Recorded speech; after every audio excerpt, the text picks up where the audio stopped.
Oh my God, sis, this actually worked. It's so crazy to me how your credit score can plummet in a matter of a day, but it takes months, even years to recover. I don't know what's up with that. What's up, guys? My name is Theo, and my credit score plummeted off of a cliff into a cold, dark, lonely abyss for no apparent reason last month. So I had to pay an agency to help remove my hysterical behind out of the abyss. But lucky for you, you don't have to pay an agency to improve your credit score. I'm going to give you all the information that they gave me, and I'm gonna give it to you today. Not only that, is I'm gonna give it to you for free.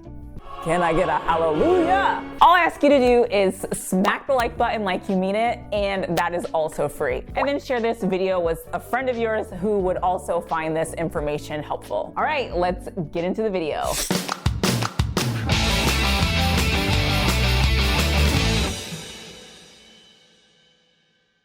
Hey, side hustling family, my name is Theo if you're new around here, and having information to improve your credit score should be free.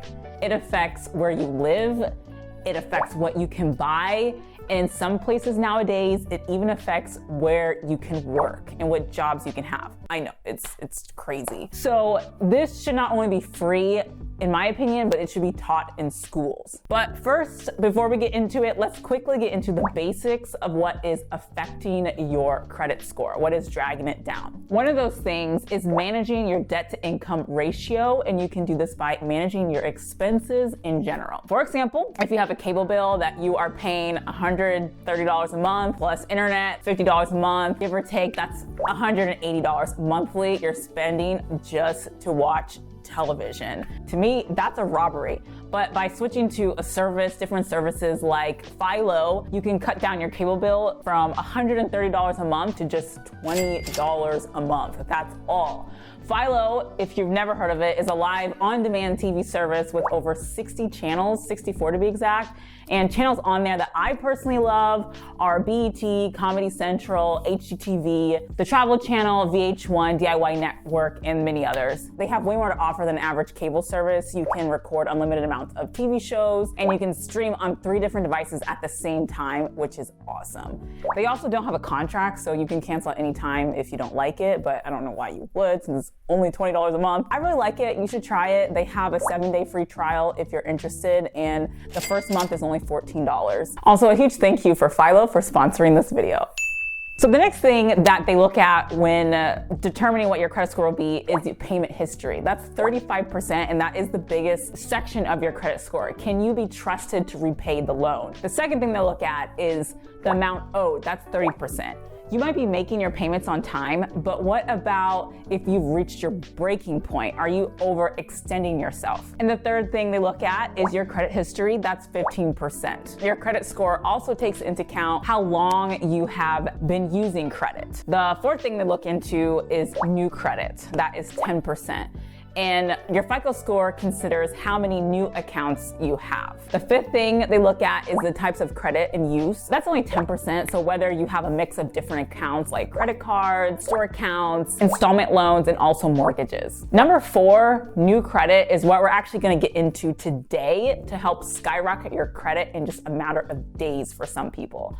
My credit skyrocketed 48 points in a matter of just, after doing these steps, a few weeks. Whenever you apply for a new credit line, lenders typically do a hard inquiry. This is also called a hard pull, which is the process of checking your credit information. This is different from a soft inquiry, like retrieving your own credit information from sites like creditkarma.com. Hard pulls can cause a small temporary decline in your credit score. For some people, it's more than others. The reason why it goes down is the score is assuming that since you're opening several accounts recently, you are a greater credit risk. And hard pulls, unfortunately, stay on your credit report for 24 months. But luckily, on the 25th month, poof, it just disappears and that's it. To get a hard inquiry on your report, a company must have your authorization from you.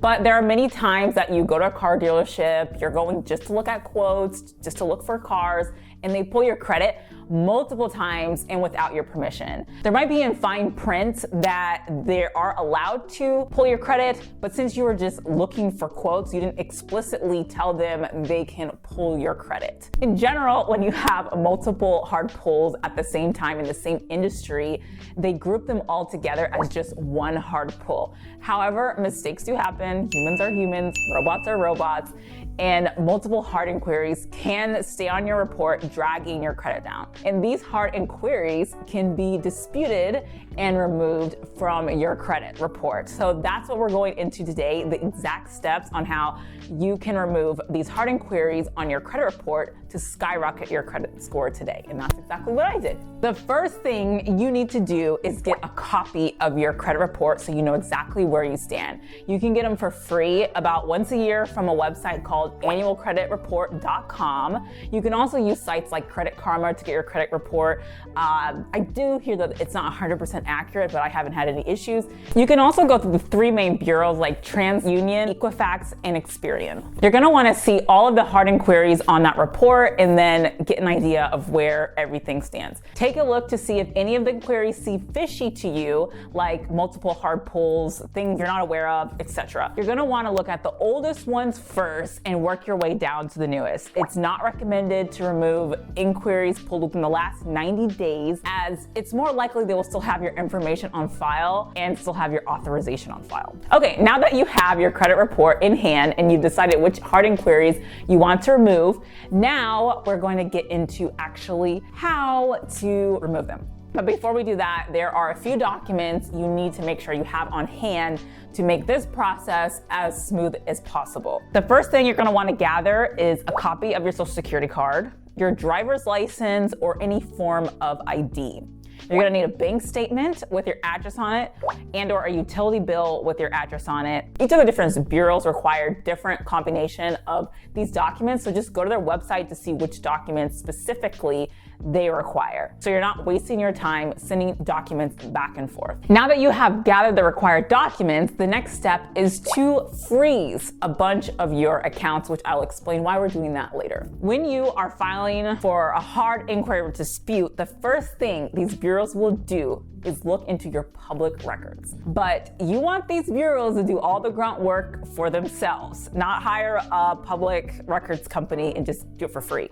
They have to prove that you yourself authorized that hard inquiry, and not finding it easy information from companies like LexisNexis, which has public information.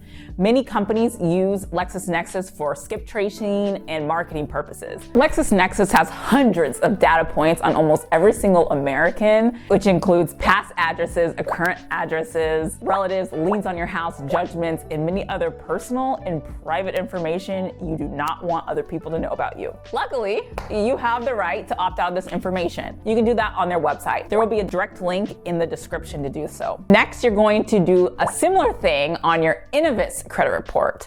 And I'm sure you've never heard of INNOVIS before. They're like the fourth credit bureau just after Experian, TransUnion, and Equifax. They also collect information to help lenders decide whether you're a risky borrower or not. INNOVIS also collects non-traditional data, which is interesting, like your rent payment history, your utility bill payment history, and also monthly subscription payment history, like to Philo. There will be a link in the description. Just go to that website and just plug in your information and do a security freeze. The last account we're gonna talk about freezing today is called SageStream. I'm sure you've never heard of it. There was also 200 other credit reporting companies out there, but SageStream goes off of a different reporting system.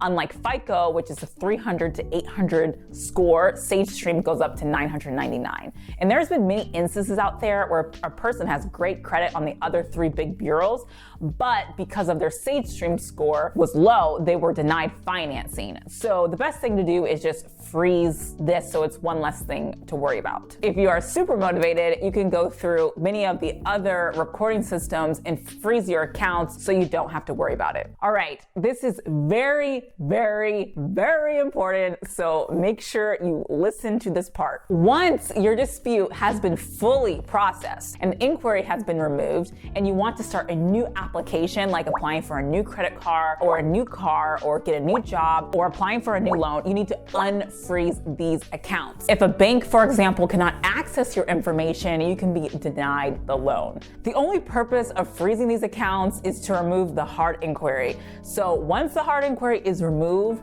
let's warm it up and unfreeze. Alrighty, now got your credit report, you have gathered the documentation that you need, and you've decided which hard inquiries you need to get removed. You have frosted your accounts, and now let's move to the finale, actually disputing these hard inquiries. You can dispute by mail or you can do it electronically online. You can decide. I chose by mail because I can formally track it through the United States Postal Service, and also the IRS. If they want to get in contact with you, they send it by mail. So if they trust it, I trust it. I have a link in the description of the exact letter I used to dispute my incorrect hard inquiry. I had to pay for it, and I guess you can too, but why when I'm giving it to you for free in the description? Okay. Just download it, plug in your information, and I won't even ask you for your email to get it. Once you fill this letter out, you're going to attach it now with all the required documentation that I mentioned before. Like I said before, that each different bureau is gonna ask for different documentation, so you're gonna wanna Google it or go to their website. I'll just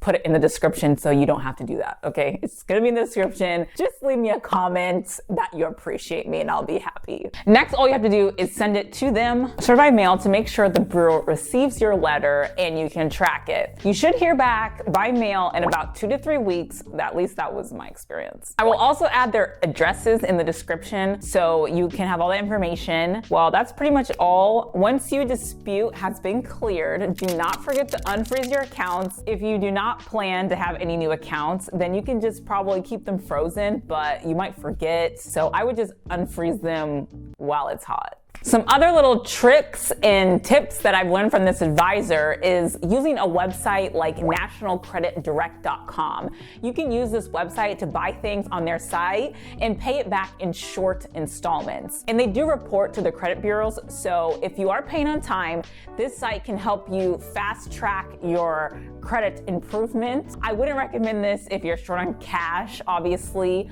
because you're gonna be spending money, but this is a great way for somebody who wants to improve their credit but actually does have savings, does make good money. For example, if you have a good job but you have bad credit for previous mistakes, this is a really easy way to improve your credit in a quick amount of time. Because once you are opening these lines and closing them quickly, you're proving that you are a good borrower. That's all I have for you guys today. Feel free to like, comment, and subscribe to my channel.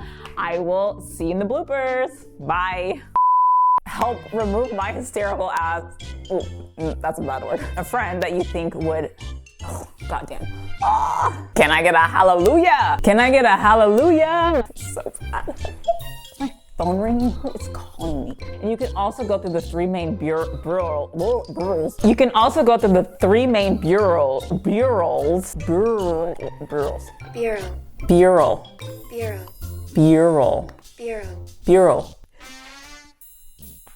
Oh my God.